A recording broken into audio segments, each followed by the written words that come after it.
So people pleasing behavior, I mean, it comes from, again, that empathy that, that we have, that, we are nurturers, or we care. So it can come from a good place. But I say that empathy in the absence of healthy boundaries can often lead to enabling someone else, but enabling someone else to exploit you or use you, or it can lead to constant self-sacrifice in a harmful way, or self-neglect. You can't say Dr. Mo ain't tell ya that fear magnifies the consequences of failure. What are you scared of? Why are you afraid? I'd rather live like I'm dying than live to die. Any day, my heart is pure, my soul is safe. Hey everybody, welcome to Perpetual Motion, a podcast focused on wellness, personal growth, culture, and relationships. I'm your host, Dr. Mo Anderson, best-selling author, award-winning podcast host, keynote speaker, and coach. I want to help you review, renew, and renew. If you're new to the show or a returning visitor, let's make this official. Please click that subscribe button to be notified of new episodes as soon as they are available. So my guest today is Miriam Matthews. She is a licensed therapist, coach, and author of 3 books. She has a new book, which is part of an anthology with none other than Les Brown. I can't wait to hear how that came about. Wow. Miriam, welcome to Perpetual Motion. Thank you so much, Dr. Mo. It's such an honor to be here. So thank you for allowing me to. You bet. You bet. Hey, I'm going hard in the paint with this first question. Okay. When you contacted us about being on the show, you said you help women ignite their power and purpose and heal by changing their mindsets. That sounds awesome, but what does that mean? So, the first thing that sticks out to me is a scripture that I grew up learning and truly have lived by. And that is, such as a man thinketh, so they are. And not man meaning just gender, but women and men. And I have found that in my work with many clients, one of, I would say, probably, the most significant barrier to success is or are the limiting or negative beliefs that they have about themselves, that can really put a lid on their capacity, and, I have this Facebook group, and, I'll just share this part. A part of coming into the group is answering a few questions about what they're seeking to gain. And one of the themes that I have seen over and over again is, Miriam, I truly desire to live in my purpose. I want to hear from God more. Right. I want to get past self-doubt.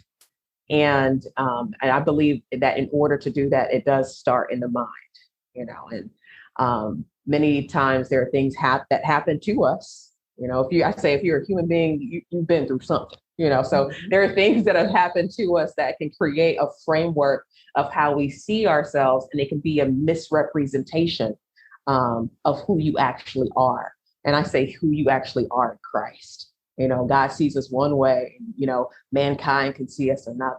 So I help facilitate confronting limiting beliefs, negative beliefs, so that we can truly untap the potential that is inside, as well as the power and purpose that's already inside.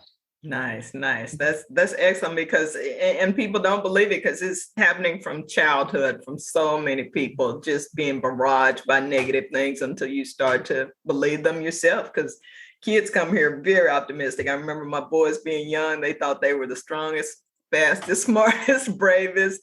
And, over time, when you see the world starts to wear folks down. So I'm pleased to hear what you're doing and how you're helping women ignite their power and purpose.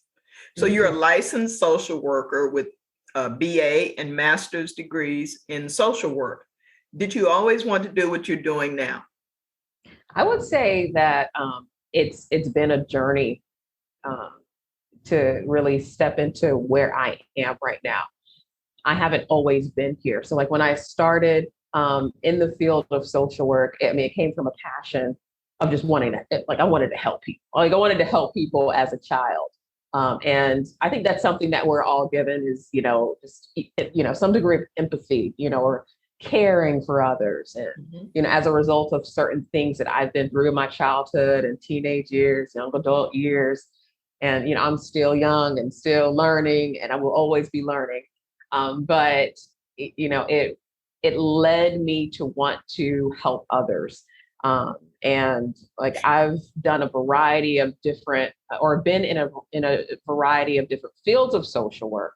Worked with the elderly community. I've worked at DFACS, with children who have gone through child neglect or abuse, and then eventually, I don't know what DPAC is. Is that what? Oh, DFACS. DFACS is the Division of Family and Children Services. Oh, so I worked in Child Protective Services for a couple of years. So I know it is CPS. So I didn't know that acronym. Just wanted to make sure we were all on the same page. Got it. Yes. And eventually came over into starting a private practice, actually during the pandemic. So yes, and this is also during a time where the need for mental health increased like astronomically. Right. I was gonna say that was one of the few industries where it was a really good time to go into business. Absolutely.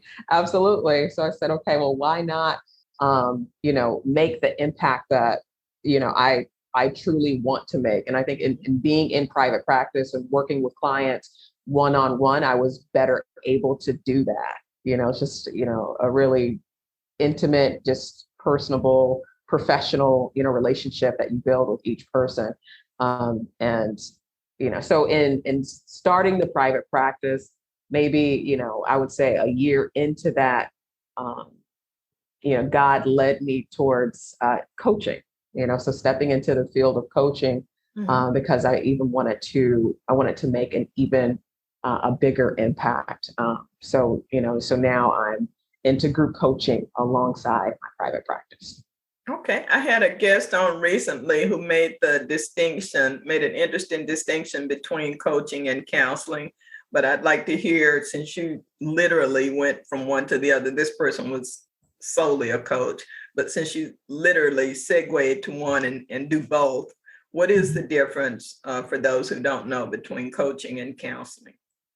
So for counseling, what I would say the primary distinction is needing a diagnosis, needing to meet, it's the display of certain symptoms that meet a diagnosis that essentially your insurance would cover. But there are individuals who don't necessarily meet that criteria or are wanting to focus more on the future versus what happened to them in their past. And I would say that is the distinction. With coaching, it's, not necessarily being held back by some sort of trauma that may have happened. And I will, say that my niche or my specialty is anxiety, depression, post-traumatic stress disorder, so some sort of trauma that may have happened that then creates anxiety or depression with PTSD. But on the coaching end, a diagnosis is not necessary. And though healing may be needed, or forgiveness may be needed, or certain weights may need to be dropped, or limiting beliefs still need to be challenged, it doesn't involve a diagnosis. Gotcha. Excellent. Thank you. And that very much correlates with what the previous guest said, which I anticipated that it would. I know you teach the importance of investing in yourself, Miriam, meaning your professional growth, and I would imagine personal as well. What is an example of how you've invested in yourself? Thank you for asking that question. And one of the most significant examples that come to mind is when I invested into a coaching program with none other than Lisa Nichols, and how I came to you that. run with the heavy hitters, Lisa Nichols, Les Brown. Yeah, I gotta get into your context. My goodness, that is impressive. As Lisa would say, are you ready to play full out? And, my answer was yes. And prior to being ready to play full out, I was tired of hiding. I was tired of my own limiting beliefs. And, and even being in the field, this was actually prior to my private practice, but in still being in the field of social work, I was, I still had and carried so much pain and so many weights from the past. So I was essentially still, as they would say, a shell of myself. And I really wanted to experience my purpose and potential. I wanted that to be unclogged, but I had so much that I was still clogged on the inside. Meanwhile, trying to help others, so I said, okay, it's really time for me to help myself. How can I do that? And what I came to understand is many times we acquiesce or just acclimate to our environments. And sometimes there can be a degree of complacency that comes with that, or mediocrity that comes with that. So I wanted to rise above that. The numbness, yes, becoming desensitized to it. And it's interesting how we can kind of do the same thing, or stay in the same place just because it's familiar, even though it doesn't help you grow, or even though it's not beneficial to us. And that was me. I was the epitome of that. And I came to understand that I really needed to invest in support and accountability. And came across Lisa Nichols. She had this conference in the beginning of one particular year. And I said, oh my goodness, like this, this is something that I really need. And in, joining that program, I was able to just take a look at myself in different ways. And, that program was certainly like a stepping stone. But then I also wanted to make sure I was investing in my relationship with God, because that was also something that was missing at the time. Like I had been used to religion, but religion, didn't work for me because it really didn't put an emphasis on my relationship with God. So personal one-on-one relationship, right. That's what I needed, So I ended up investing into another program that focused on, building that intimate relationship with God. And, those two combined, just created some transformation. Hence, there's a lot to unpack there because one, thank you for your transparency. I love it when people are willing to share their own process, but just right there, that there's no single cure, there's no silver bullet. There's so many areas where we need development, academic, physical, mental, spiritual, professional. And, sometimes people want to get all of that from one person, but that's why it takes a village. It takes a village, not just to raise a child, but to coach an adult. It takes a lot of people pouring into you, and you're a nurturer like myself. You're in a healing, helping profession, and people are just constantly draining from you because that's your job.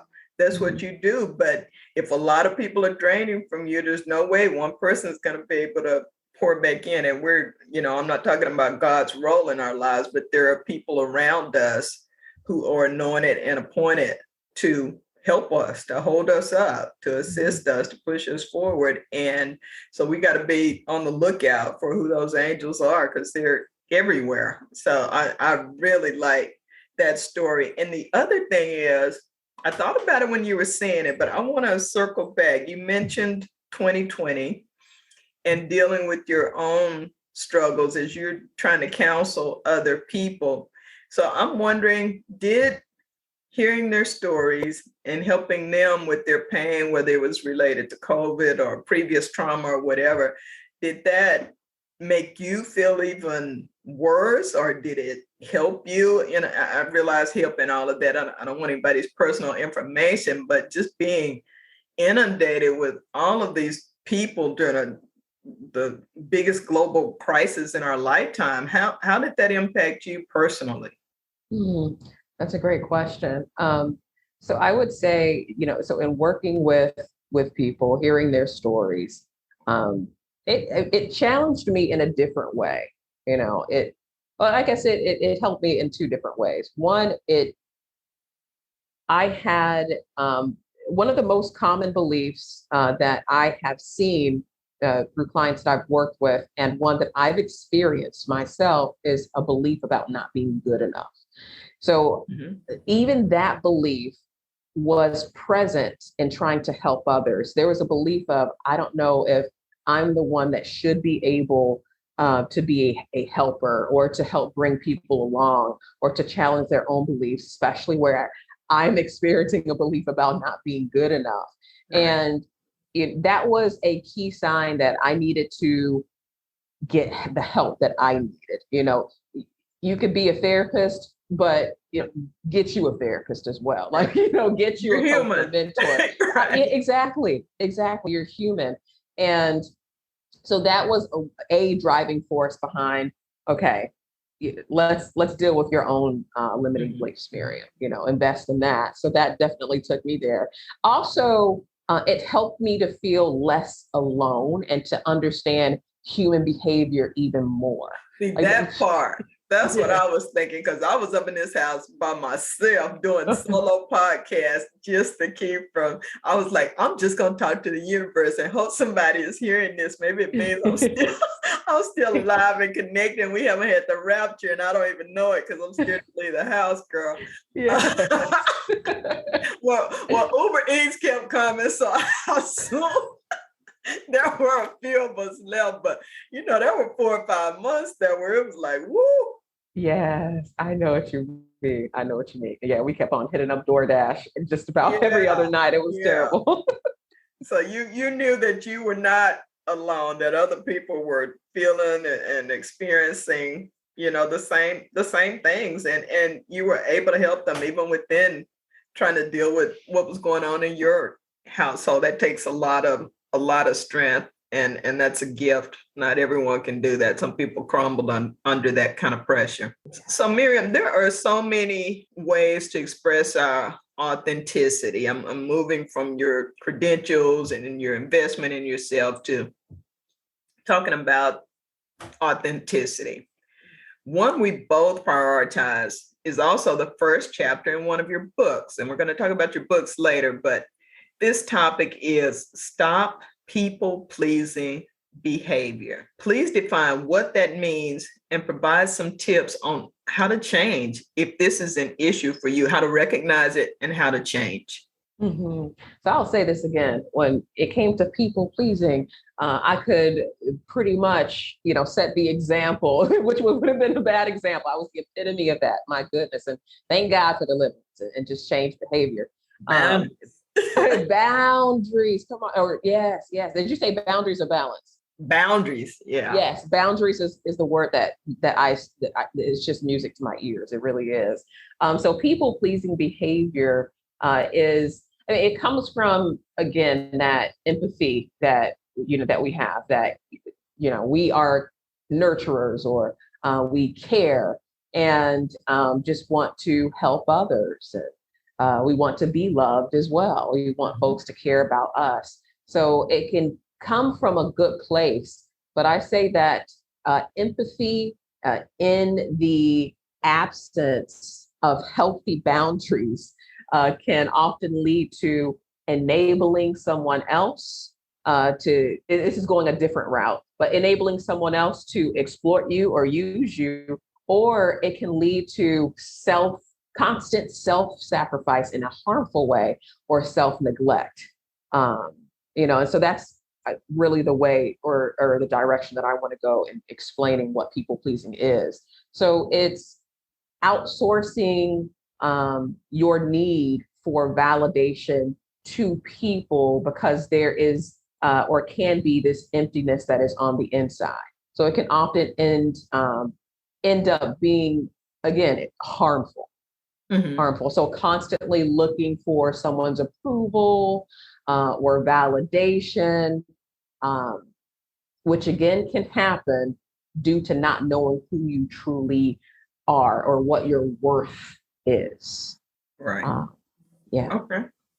And tips to begin to change that type of behavior that can get very ingrained. Yes. So tips to begin to change is, I think one of the first things is awareness. Okay. You know, so having some awareness about is this me, and what are some signs that I'm people pleasing? Because again, it can seem nice in the beginning, but one of the key signs that it's a problem is feeling burnt out. It's feeling depleted. It's feeling that you cannot use your no, that you have to constantly say yes to people, or you've overused your yes. I would say those are some red flags right there that, people pleasing could be an issue, or that your needs are not actually being addressed by you or met. Another symptom could be the absence of healthy boundaries. So awareness is the first key, or the first recommendation is to self-reflect and to see, okay, are the red flags that were just named something that I'm actually dealing with? After awareness, I would say take a look at what you want to change. Are there specific people where I guess the pattern of pleasing may be heightened more than others?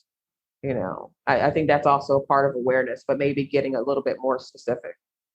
Another recommendation with pleasing, because I want to make sure people recognize this, because some of the confusion though is because I've been accused of this, and I'll say when I was younger, I had an issue with it. I almost think I probably learned it in school, because you don't get out without a lot of pleasing of professors and teachers and lab mates and everybody else. And maybe that's being collaborative, but at some point you just learn to dodge the friction. But for other people, sometimes it's just my nature to just be kind, to be concerned about people. It can be a perfect stranger or whatever. I try to be respectful to parents and elderly and whatever. And so I'm using myself as an example. So I've been told, you're always trying to please everybody. You're always trying to make everybody like you, or, you did that. I remember a cousin said you went to dental school to make your parents happy. Nobody goes through 4 years of hell that dental school is to make anybody happy. Those people dropped out the first year. But I said that to say, it was almost like people wanted me to change who I naturally was. I wasn't doing anything I didn't want to do. And I certainly wasn't tiptoeing around people at this point, which when I was younger, I would do just to keep from upsetting them. So I had those boundaries. But that distinction, some people don't get between you're a nice, kind person and the people pleasing. I guess I'm still not clear on, as you're explaining it, where that line is drawn. I would say it's literally the absence of healthy boundaries, and also not knowing yourself, not knowing who you truly are. Would be key distinctions between where it's healthy and it's working for you, or it's not, or not. Okay, when I say it's healthy or it's working for you, not people pleasing, but kindness, like being kind, taking care of others, in a way that energizes you, but it's not depleting you. You still know who you are. You're still your authentic self. You're not changing yourself or morphing yourself into a way that somebody else would like you to be, whether it's a family member, a friend, a Gotcha. supervisor. You're yourself all the way around. That's one, that's a huge distinction from, Good. people pleasing behavior, which could be everyone's or every not version of yourself is what I like to say. The Right, not right. That's versions good. of yourself. Not versions. Okay. Yes, yes. Oh, yeah. So just in continuing some recommendations, I actually want to share a quick story. One thing that can lead again to people pleasing behavior I mentioned earlier is we, as children, we're also learning about ourselves by the reactions of the people around us or society. So as we're growing up with individuals who are imperfect, who are not perfect, who are sometimes dealing with their own traumas and may project that, we can also learn things about ourselves that don't or are not conducive for a healthy self-esteem or growth or feeling good about who you truly are. That's not everybody's case, but it's the case of a large majority of the clients that I've worked with. So the framework or seeing themselves in a positive light is disrupted at an early age, or maybe in their teenage years, or whatever the case. Or I don't want to go off too much in a rant, but sometimes it's even like we're social learning creatures. So say if I have two parents that are often arguing, or I see how my father treats my mother, or how my mother treats my father, I may learn different behaviors that lead me to avoid certain scenarios or situations, or may place a burden on me to act a certain way because I don't want to be the recipient of somebody's irritation.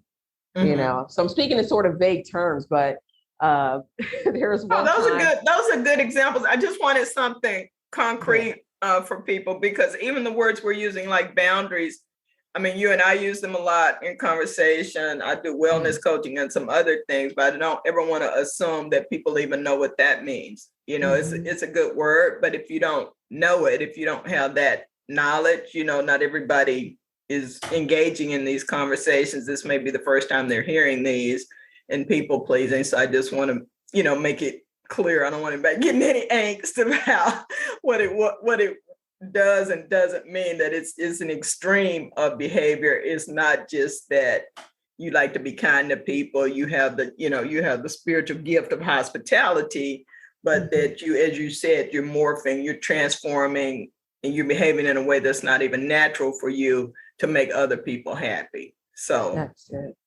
If I got it right. Is that right? That's right. That is right. All right. Thank you very much. Right. Not my specialty, this area. So I am learning more and more too. And I enjoy being on a continuous path of growth. So I'm really glad you're here. Thank you. Another fun chapter heading in one of your books is Let That Sofa Go. Do share what you mean by that. Oh, yes. Let that sofa go. Yeah. So I learned about this concept from none other than Lisa Nichols, and letting that sofa go was really taking a look at how I was bringing along the pain that I had experienced as a result of different traumas in my life. And, even though I was getting older and I was aging gracefully, I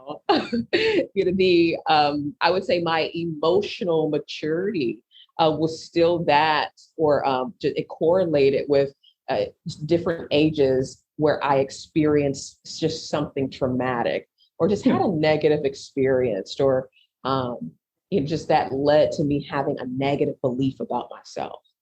So even I'll use, for example, prior to me and my husband getting married, just the dating phase of that was very difficult because of just pain that I had experienced that I hadn't let go of yet.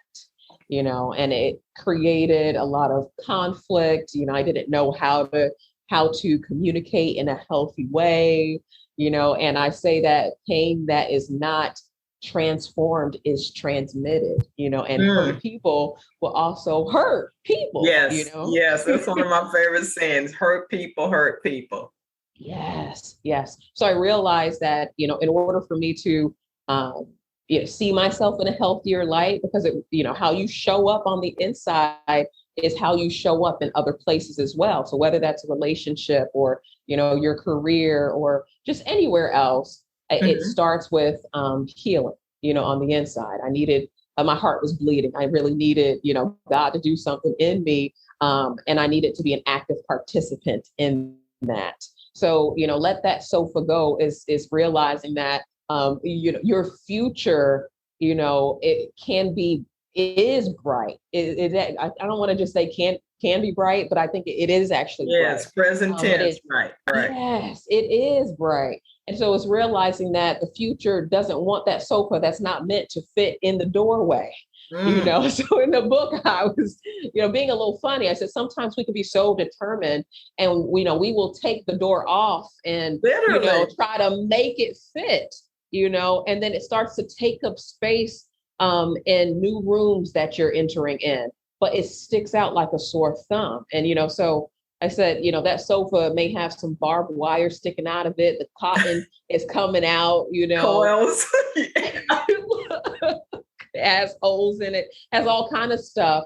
And, it's meant to be released. And that really takes forgiveness, so, in the programs that I had invested in, I learned how to forgive on an emotional level. I like to think that I didn't understand the difference. I learned about forgiveness growing up at church and how important that is, forgive so you can be forgiven. And I think I did that on a conscious level, with my words, and certainly your words have power.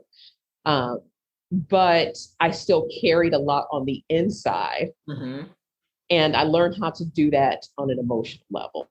And that really allowed me to heal and have more peace instead of pain. Absolutely. I like that. Those are some good analogies. My thing I always say is healed things don't hurt. And if you've had an injured area and you touch it, from healthcare or personal experience, if you touch it and you still feel pain, it's not healed yet, even though the skin can look great. And when we're triggered by people and places and incidents that, something happened long ago and we see that person across the room and there we go spiraling off the deep end, that's a healed thing. That's a hurt thing that's not healed. And we've all done it. We have all done it. I'll share my story from my dating chronicles. I remember, I'll never forget this. It just really impacted me, and it hurt to hear it, but it was a helpful hurt. This guy, I overreacted to something he did. And he said, you know what, I really feel like I'm being punished for something another guy did. And for me to be, I was just quiet, which is fairly unusual. But it just hit me like a Tyson blow, because immediately, I didn't even have to think about it. I knew he was right. He was completely right. And I had to go on that journey of, okay, let me go dig up all this stuff in these shallow graves and make sure that I'm done with it and that I dispose of things properly. And so that, and I was older. I was in my 40s too. So you just never get done with yourself, folks. That's what we're seeing. Just keep working on yourself. There is room for improvement, but every time you reach another level, it is such a great, great feeling to look back. I'm having fun with this. Let that sofa go. Let it go. Sofa, that shirt from high school. Let all of that go. Let it go. All of it. So let's get a little deeper here. You were open in your books and your teachings and coaching that you've experienced sexual trauma and that you've gone through the healing process. What would you say to someone who has experienced sexual trauma? Okay, so what I would say is, first off, I'm sorry that this has happened to you. And no matter what happened to you, you are not that thing. And the reason why I say that is for such a long time, I carried shame. And, I will even say that, this happened when I was 6, 7 years old, and it was by two individuals that were extremely close, I'll just say. I'm And sorry. oh, thank you for saying that. And I'll, even on the spiritual side, I'll even say that's when a spirit of perversion, entered. And what perversion is literally is just the wrong version. So, the wrong version. The wrong version. Perversion is the wrong version. I never heard that. Wow. Perversion is the wrong version. So when it came to boundaries, that was, I learned that that maybe boundaries are not as important, or not, all that important. I learned that, and these are things that I had to unlearn. Let me just say that. But I also began to see myself as disgusting because of what happened to me. So now, it tainted how I saw myself. It tainted my interaction with male figures, with, adult male figures, even as I grew up. It just led me to see myself as the wrong version of myself. If that makes sense. It does. Yes. So, what I would say is you're not what happened to you. And as a matter of fact, you are resilient. So, if you are here to this day, you are actually the resilient that has rose above it and can rise above it. And many times we often need help and support, I would say to get help, seek out therapy.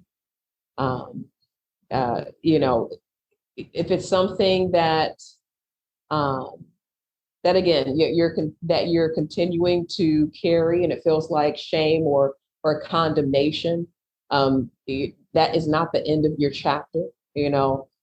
Life can be so much more fulfilling, and than it may seem. And the truth is, again, you're not what happened to you. I can't drive that home enough, because that was something that I battled with for the majority of my life. So I just want people to know that. Your self-identity, and that's so important. Your self-identity, your self-confidence. And Miriam, as you were talking, what came to me, and I hadn't had this thought before, was that sometimes we have multiple anchors. We're wondering, we're thinking, okay, I took care of that thing. I pulled it up. I dealt with it. Why am I still stuck in this place? And it's possible that you have multiple anchors holding you back, which is why you can't rise up and sail on. So you really need to assess everything around you for that possibility. Maybe it wasn't just that one. Maybe it's not just that one thing in your past or in your present. I really like that analogy you gave. And thank you for sharing your experience as well. That was difficult, I know, and hard to move through, but you're an example to others that it can be done. And now you literally help other women who've had the same experience. And you know what, Dr. Mo, it actually, thank you for also saying that, because it just sparked something else that I need to say, which is, I wouldn't say I became mad at God, but, I was very disturbed by, how could this happen to me? And, and why me? But it literally took, again, relationship with God and going back to God to understand why these things happen. And in doing so, I began to understand that with God's unconditional love and with perfect love, it allows for free will. God's love doesn't control, right? That being said, mankind, I will say, can pervert free will and bad things happen. Nevertheless, it took going back to God to understand, to abide in his love so that I could heal and to begin to see myself in the way that I was truly supposed to see myself. So that was a huge shift away from what happened to me, away from other people's opinions of me or people's judgments of me, or even my own self-imposed judgments. I was able to release that, just understanding that it's God's love that is perfect. It's God's love that truly will bind up all wounds. And as a matter of fact, he guarantees we're going to experience tribulation and trouble in this world anyhow, because there is a real enemy that is after our purpose and wants to create disconnection between us and God. And that was, a way for the enemy to do that, unfortunately. However, as a result of healing, I've been able to move past the pain and actually stand on a platform on which I'm igniting my purpose. And, there are women who have experienced, men who have experienced what I've been through, and I can relate to them, and I can help and say, hey, I am an example that you can heal. You can heal. I know what you're going through. I know what you feel, and you can heal. That's right. Before we go, you've written 3 books, and you have the new release coming as part of the anthology that I mentioned in your intro. Briefly, tell us about your books and how listeners can purchase them. Absolutely. So the first book I wrote is called My Body Isn't Mine: How to Heal from Sexual Trauma and Find Peace. And it essentially sounds like what the title is, or what it's about. So I felt in the beginning that my body wasn't mine, that it could just be treated any kind of way. And it really took going back to God, or going to God and having that relationship with him to realize, wait, my body's actually the temple of the Holy Spirit. Right. I was bought with a price. God loved me before I didn't have to do anything to even earn his love. So it allowed for a restoration and a peace that came, that pushed out all perversion or the wrong version of me seeing myself, because now God is all truth. Even in scriptures, it's like his Holy Spirit is described as the Spirit of truth, right? Yeah. So the more I abided in God, I abided in truth, and now it's all about healing and becoming that living sacrifice, so that God can use me in amazing, mighty ways. Wow. So I hope that makes sense. The second book makes sense. Yeah. Thank you. Good. The second book is actually another book with Les Brown. It's called Unleash Your Undeniable Impact.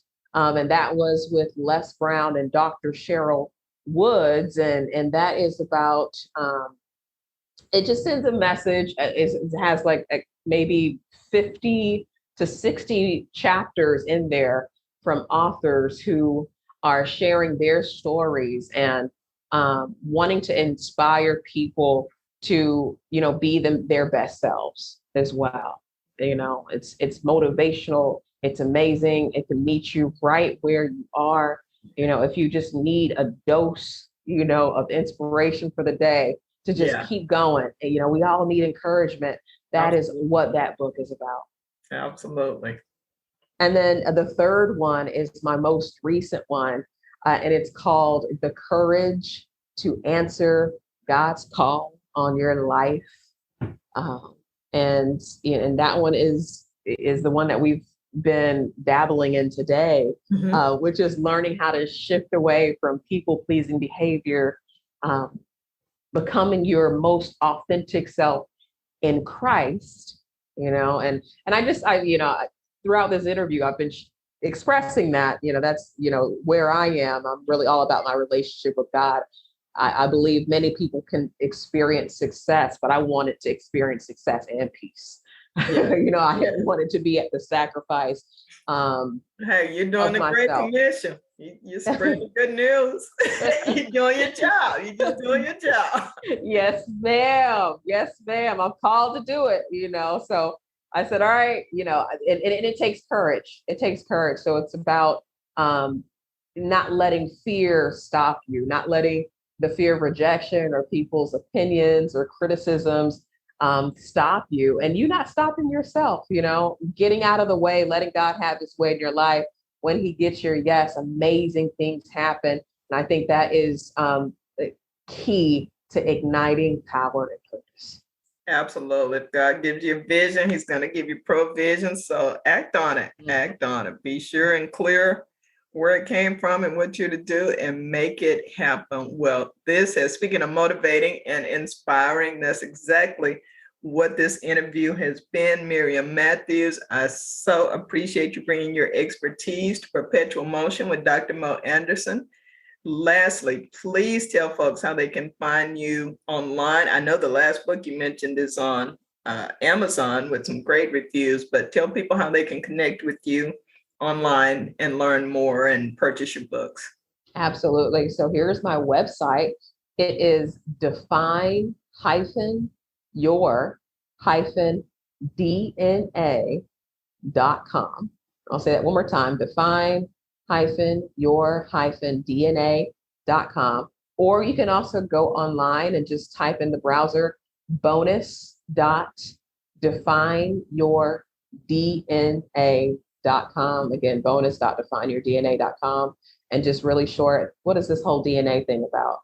When things happened to me in my childhood, in some way, it was an attack on my destiny, and who I was. I didn't have the words to frame it, but I felt it was like an attack on me, my DNA, Right. However, it's our responsibility to be an active participant in our healing, so that's what the define part is about. But DNA means dive into God, D, N is neutralize negative beliefs, and A is activate power and purpose. So that is how you define your DNA. Oh my, and let the church say amen. Amen. Thank you. And wasn't that a great program? Oh, love that episode. I enjoyed it. I hope you did too. Please remember to like, subscribe, and share. Learn more about me on my website, drmoanderson.com. That's MOE. You can read book excerpts, watch videos, learn about my services that I offer, and book me for a speaking engagement. I'd love to talk with your group, and I'd love to work with you. So until the next time, review, renew, and renew. Thank you.